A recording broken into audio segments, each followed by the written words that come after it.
Welcome to all. എല്ലാവർക്കും secret PSCയിലേക്ക് സ്വാഗതം. ഇന്ന് നമ്മൾ നോക്കാനായിട്ട് പോകുന്നത് 6ാം ക്ലാസ്സിലെ പുതിയ SCERT ചാപ്റ്ററാണ്. സോഷ്യൽ സയൻസ് ഏറ്റവും ലാസ്റ്റ് ചാപ്റ്റർ, 12ാമത്തെ ചാപ്റ്ററിൻ്റെ പേര് ജപ്പാൻ ചരിത്രവും വർത്തമാനവും എന്നാണ്. അപ്പോൾ ഈ ഒരു ചാപ്റ്ററോട് കൂടി നമ്മുടെ 6ാം ക്ലാസ്സിലെ സോഷ്യൽ സയൻസ് കംപ്ലീറ്റ് ആവാം കേട്ടോ. അപ്പോൾ ക്ലാസ്സുകൾ ഇഷ്ടപ്പെടുകയാണെന്നുണ്ടെങ്കിൽ സപ്പോർട്ട് ചെയ്യുക. അതുപോലെ തന്നെ നമ്മുടെ ചാനലിൽ 5ാം ക്ലാസ് മുതൽ 10ാം ക്ലാസ് വരെയുള്ള എല്ലാ SCERT ക്ലാസ്സുകളും എടുക്കുന്നുണ്ട്. ഒരു പുതിയ സീരീസ് SCERT സീരീസ് സ്റ്റാർട്ട് ചെയ്തിട്ടുണ്ട് കേട്ടോ. അതായത് നമ്മൾ സിലബസിൽ നിന്നൊരു ടോപ്പിക് എടുത്തിട്ട് ടോപ്പിക്കുമായി ബന്ധപ്പെട്ട് വരുന്ന എല്ലാ SCERT ക്ലാസ്സുകളും 5ാം ക്ലാസ് മുതൽ ബേസ് മുതൽ തന്നെ എല്ലാ ക്ലാസ്സുകളും നമ്മൾ ചെയ്യുന്നുണ്ട് കേട്ടോ. അപ്പോൾ ക്ലാസ്സുകൾ ഇഷ്ടപ്പെടുകയാണെന്നുണ്ടെങ്കിൽ ഒന്ന് സപ്പോർട്ട് ചെയ്യുക. പ്ലേലിസ്റ്റ് ചെക്ക് ചെയ്താൽ കറക്റ്റായിട്ട് നമ്മൾ ചെയ്യുന്ന വീഡിയോസ് കാണാനായിട്ട് സാധിക്കും കേട്ടോ. അപ്പോൾ നമുക്ക് ക്ലാസ്സിലേക്ക് കിടക്കാം. അപ്പോൾ 12ാമത്തെ ചാപ്റ്ററിൻ്റെ പേര് ചെറിയൊരു ചാപ്റ്ററാണ്, ജപ്പാൻ ചരിത്രവും വർത്തമാനവും എന്നാണ്. ഇവിടെ എന്താണ് പറയുന്നത് നോക്കാം. 1945 ഓഗസ്റ്റ് 6 സഡാക്കോ സസാക്കിക്ക് വയസ്സ് 2. ഹിരോഷിമയിൽ നിന്ന് 2 കിലോമീറ്റർ അകലെയായിരുന്നു സസാക്കി താമസിച്ചിരുന്നത്. ആകാശത്തിലൂടെ വിമാനങ്ങൾ പറന്നു നടക്കുന്ന കാഴ്ച കൗതുകത്തോടെ സസാക്കി നോക്കി നിന്നു. പക്ഷേ ആ കൗതുകം അല്പസമയത്തിനുള്ളിൽ ഇല്ലാതായി. വിമാനത്തിൽ നിന്നും വർഷിച്ച ബോംബിൻ്റെ തീജ്വാലകൾ ലക്ഷക്കണക്കിന് മനുഷ്യരുടെ ജീവൻ അപഹരിച്ചു. അല്പം അകലെയായിരുന്ന സസാക്കിയോട് ആ തീജ്വാലകൾ കരുണ കാണിച്ചു. കാലം കടന്നുപോയി. അണുബോംബിൽ നിന്നും പ്രസവിച്ച അണുവികിരണങ്ങൾ ചുറ്റുമുള്ളവരെ കൊന്നൊടുക്കിക്കൊണ്ടേയിരുന്നു. സഡാക്കോ സസാക്കിയോടും കാലം കരുണ കാണിച്ചില്ല.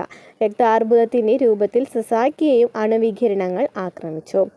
ആശുപത്രി കിടക്കയിലും സസാക്കി ആശ കൈവിടുന്നില്ല. ആശുപത്രിയിൽ തൻ്റെ സുഹൃത്ത് ചിസുക്കോ ഹമാമോട്ടോ വരാറുണ്ടായിരുന്നു. ഒരു ദിവസം ഹമാമോട്ടോ കടലാസ് കൊണ്ട് കൊക്കിനെ ഉണ്ടാക്കാൻ സസാക്കിയെ പഠിപ്പിച്ചു. ജപ്പാൻകാർക്ക് ഒരു വിശ്വാസമുണ്ടായിരുന്നു, 1000 കൊക്കുകൾ ഉണ്ടാക്കിയാൽ അവർ ആഗ്രഹിക്കുന്ന കാര്യം സാധിക്കുമെന്ന്.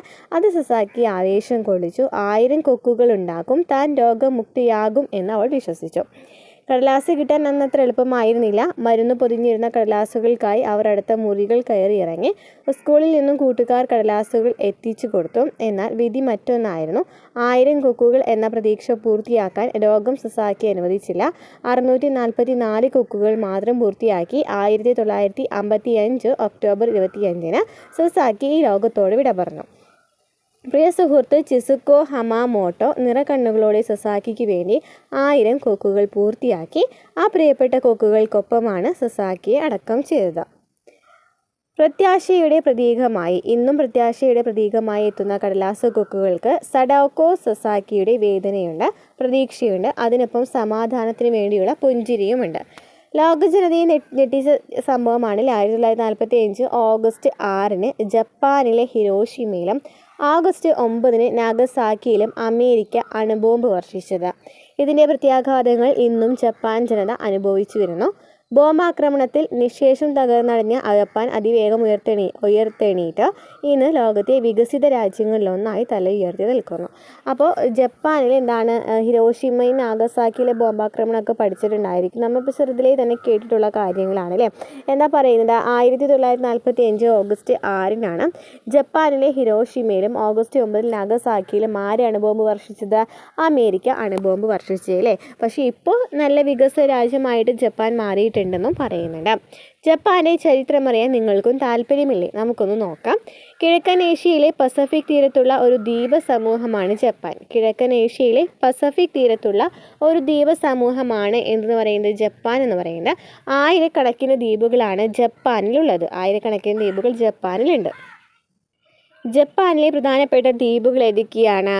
ഹൊക്കൈഡോ, ഹോൺഷു, ഷിക്കോക്കു, ക്യുഷു എന്നിവയൊക്കെ എന്താണ്, ജപ്പാനിലെ പ്രധാനപ്പെട്ട ദ്വീപുകളാണ് അല്ലേ.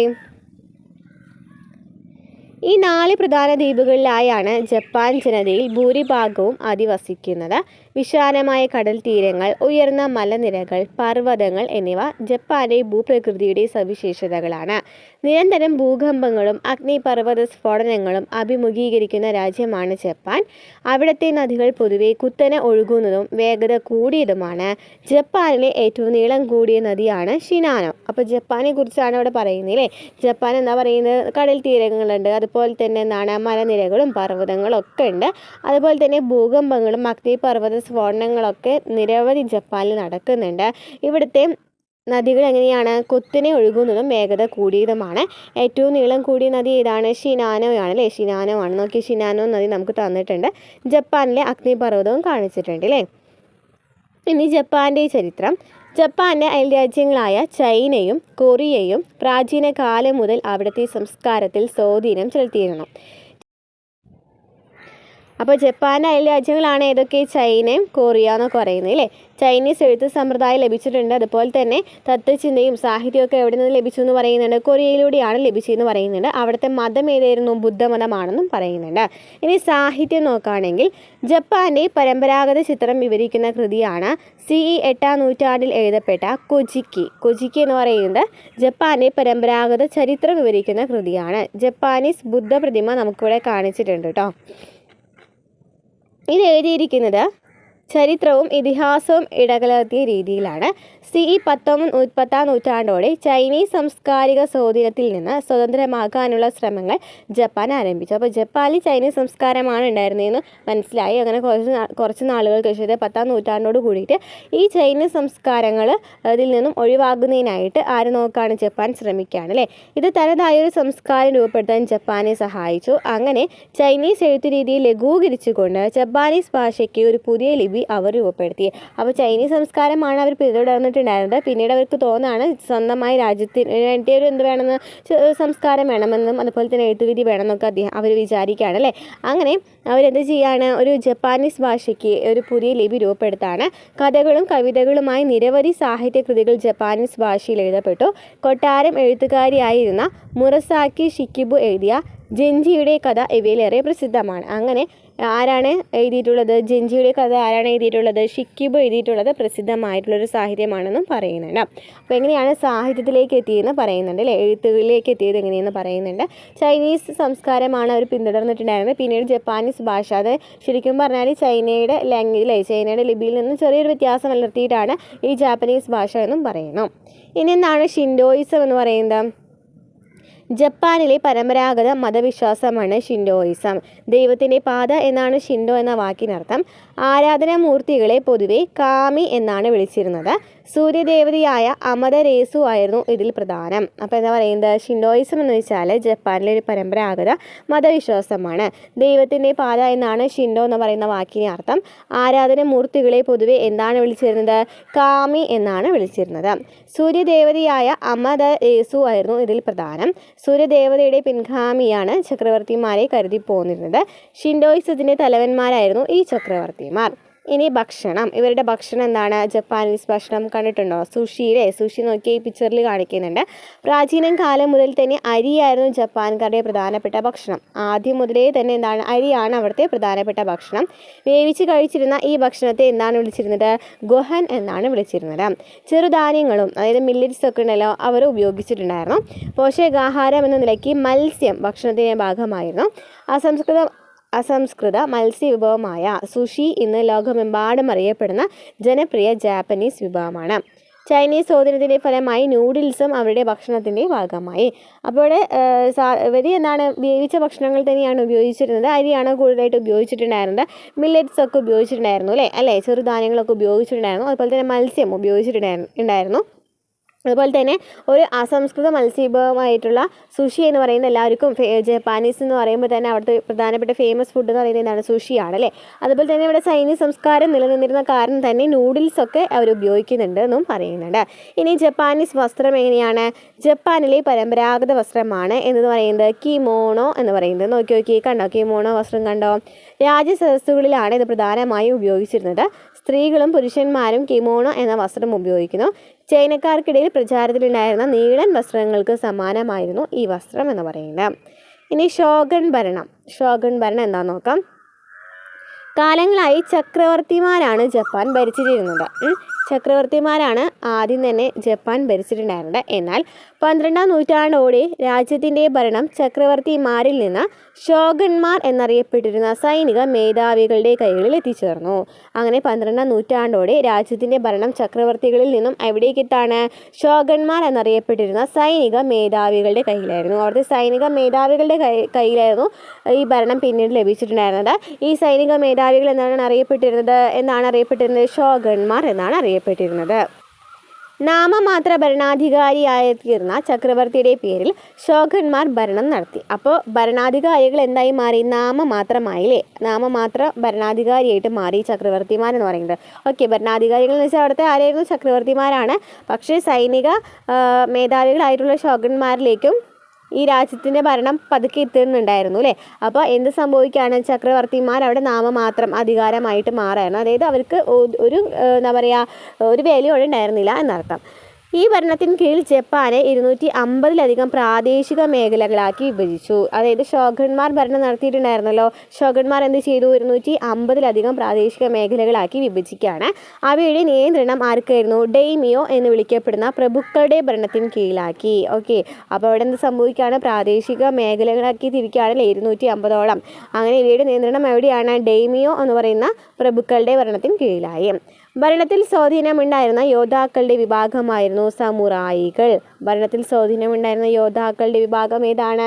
സമുറായികളാണ്. പ്രഭുക്കന്മാരുടെ കീഴിലായിട്ടുള്ള പ്രദേശം ഏതായിരുന്നു? അല്ലെങ്കിൽ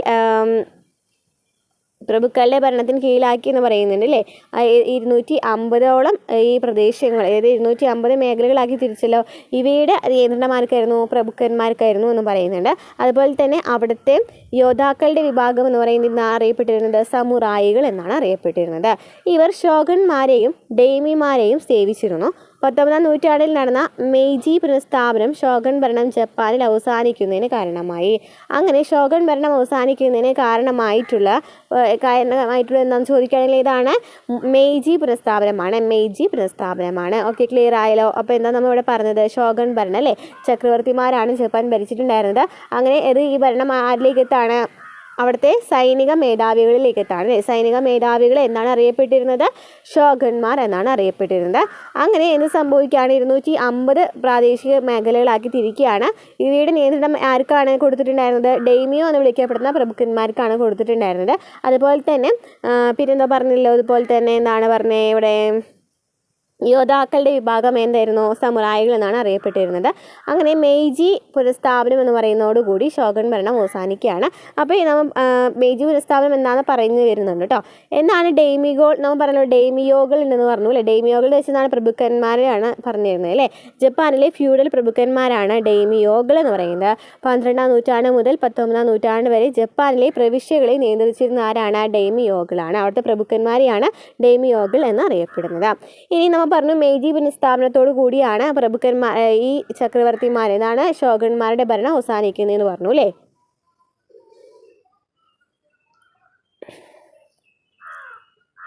അപ്പോൾ മെയ്ജി പുനഃസ്ഥാപനം എന്താണെന്ന് നോക്കാം.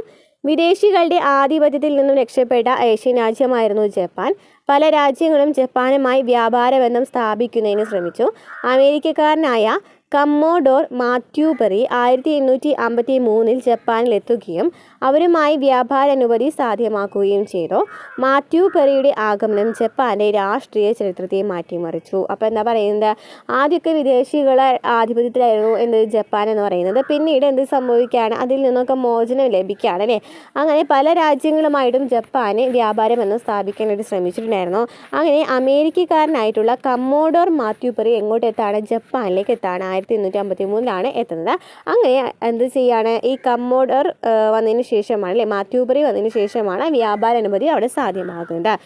മാത്യു പെറിയുടെ ആഗമനം ജപ്പാന്റെ രാഷ്ട്രീയ ചരിത്രത്തെ മാറ്റിമറിച്ചു. 1868 നടന്ന ഒരു നീക്കത്തിലൂടെ ഷോഗന്മാർ അധികാരത്തിൽ നിന്ന് ഫലമായി പുറത്താക്കപ്പെടുകയും ചക്രവർത്തി സുപ്രധാന അധികാര കേന്ദ്രമായി തിരിച്ചു വരികയും ചെയ്തു. അപ്പോൾ 1868 ഒരു ചെറിയൊരു നീക്കം നടക്കുകയാണ്. എന്തിനു വേണ്ടിയിട്ടായിരുന്നു? ഷോഗന്മാരെ അവിടെ നിന്ന് നീക്കം ചെയ്യണം, ചക്രവർത്തിമാർക്ക് അധികാരം കൊടുക്കണം എന്ന് പറഞ്ഞിട്ടുള്ളത്. അങ്ങനെ അത് സംഭവിക്കുകയാണ്. ഈ ഷോഗന്മാരുടെ അധികാരം അവിടെ അവസാനിക്കുകയാണ് ചെയ്യുന്നത്. ഏതോ നഗരത്തെ തലസ്ഥാനമായി പ്രഖ്യാപിച്ചു. തലസ്ഥാന നഗരമായിട്ട് എന്നാണ് പ്രഖ്യാപിച്ചത്? ഏതോ നഗരത്തെയാണ് പ്രഖ്യാപിച്ചത്. പിന്നീട് അതിനെ ടോക്കിയോ എന്ന് പുനർനാമകരണം ചെയ്തു. ഇതിനെയാണ് എന്നറിയപ്പെടുന്നത് മെയ്ജി പുനഃസ്ഥാപനം എന്ന് അറിയപ്പെടുന്നത്. അപ്പോൾ ക്ലിയർ ആയല്ലോ. മെയ്ജി പുനഃസ്ഥാപനം എന്ന് വെച്ചാൽ എന്തായിരുന്നു? വിദേശികളുടെ ആധിപത്യത്തിലാണ് ജപ്പാൻ ഉണ്ടായിരുന്നത്. അങ്ങനെ എല്ലാവരുമായിട്ട് വ്യാപാരം എന്ന് പുലർത്താനായിട്ട് ജപ്പാൻകാർ ശ്രമിച്ചിട്ടുണ്ടായിരുന്നു. പക്ഷേ ആരും ഇതിന് തയ്യാറായിട്ടുണ്ടായിരുന്നില്ല. പക്ഷേ അമേരിക്കക്കാരനായിട്ടുള്ള ആരാണ് വരുന്നത്? മാത്യു പെറി വരാണ് അല്ലേ? കമ്മോഡർ മാത്യു പെറി വരാണ്. അങ്ങനെ വ്യാപാര അനുമതി നൽകുകയാണ് ചെയ്യുന്നത്. പക്ഷേ അതിനുശേഷം എന്ത് സംഭവിക്കുകയാണ്? ജപ്പാനിലെ ഷോഗന്മാരുടെ ഭരണം അവസാനിച്ച് ചക്രവർത്തിമാരുടെ ഭരണം വീണ്ടെടുക്കുകയാണ് ചെയ്യുന്നത്.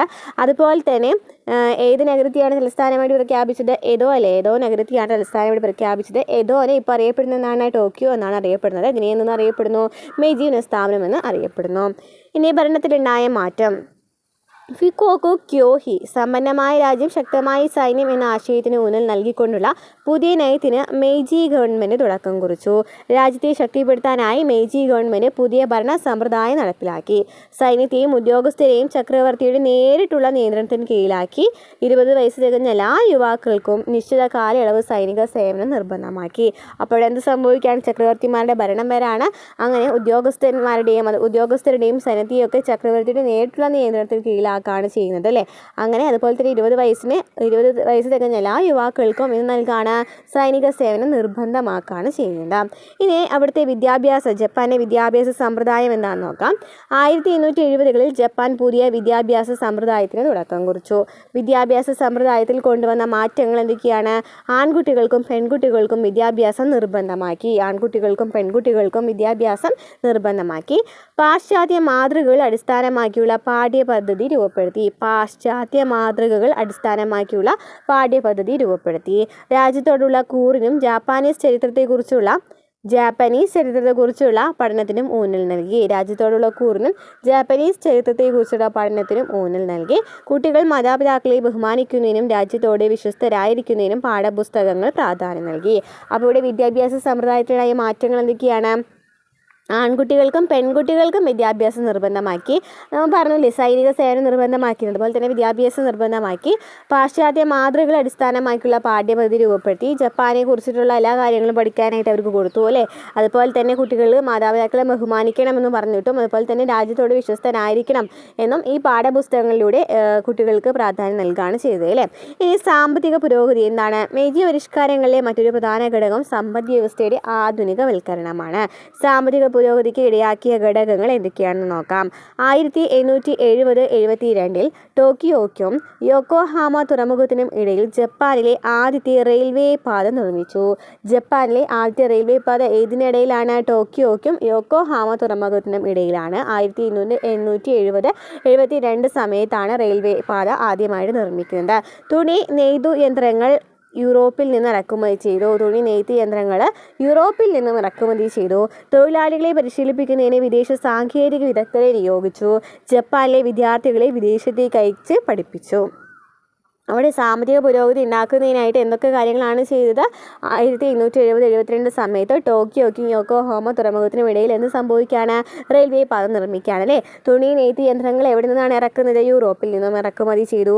അതുപോലെ തന്നെ അവിടെയുള്ള പിള്ളേരെ എവിടേക്കാണ് പറഞ്ഞയക്കുന്നത് പഠിക്കാനായിട്ട്? വിദ്യാർത്ഥികളെ എവിടേക്കാണ്? വിദേശത്തേക്ക് അയക്കുകയാണ് അല്ലേ? അതുപോലെ തന്നെ തൊഴിലാളികളെ പരിശീലിക്കുന്നതിനായിട്ട് വിദേശ സാങ്കേതിക വിദഗ്ധരെ നിയോഗിച്ചു.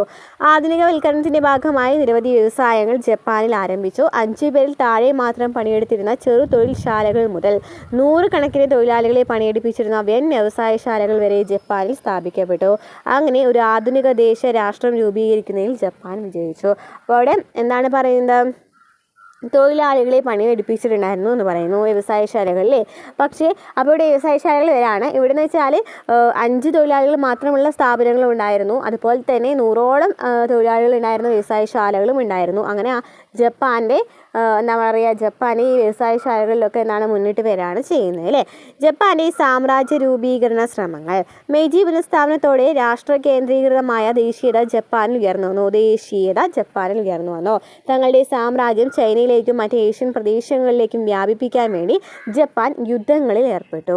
അയൽ രാജ്യങ്ങളായ തായ്വാനെയും കൊറിയയെയും പിടിച്ചടക്കിക്കൊണ്ട് ഒരു കൊളോണിയൽ സാമ്രാജ്യം സ്ഥാപിച്ചു. അപ്പോൾ ആരെയാണ് പിടിച്ചെടുക്കുന്നത്? ആരെയാണ്? അയൽ രാജ്യങ്ങളായിട്ടുള്ള തായ്വാനെയും കൊറിയയെയും യുദ്ധങ്ങളിലൂടെ ആര് പിടിച്ചെടുക്കുകയാണ്? ജപ്പാൻ പിടിച്ചെടുക്കുകയാണ് അല്ലേ.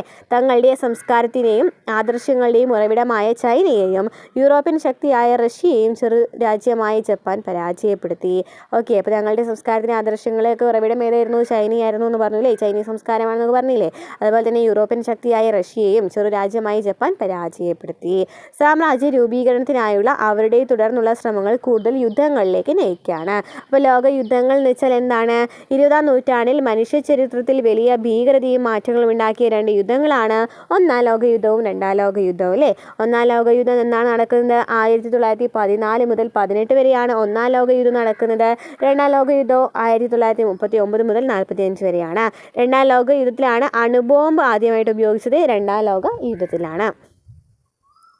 2-ാം ലോക യുദ്ധകാലത്ത് ജപ്പാൻ അമേരിക്കയുടെ പേൾ ഹാർബർ ആക്രമിച്ചു. 2-ാം ലോക യുദ്ധകാലത്ത് ജപ്പാൻ എവിടെയാണ് ആക്രമിക്കുന്നത്?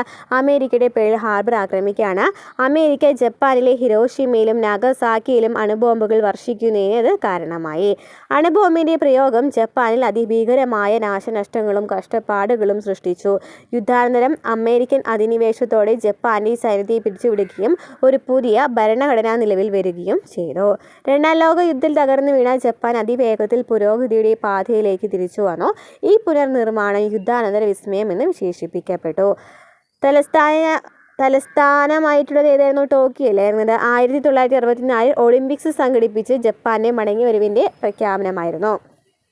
1964 ഒളിമ്പിക്സ് എവിടെയാണ്?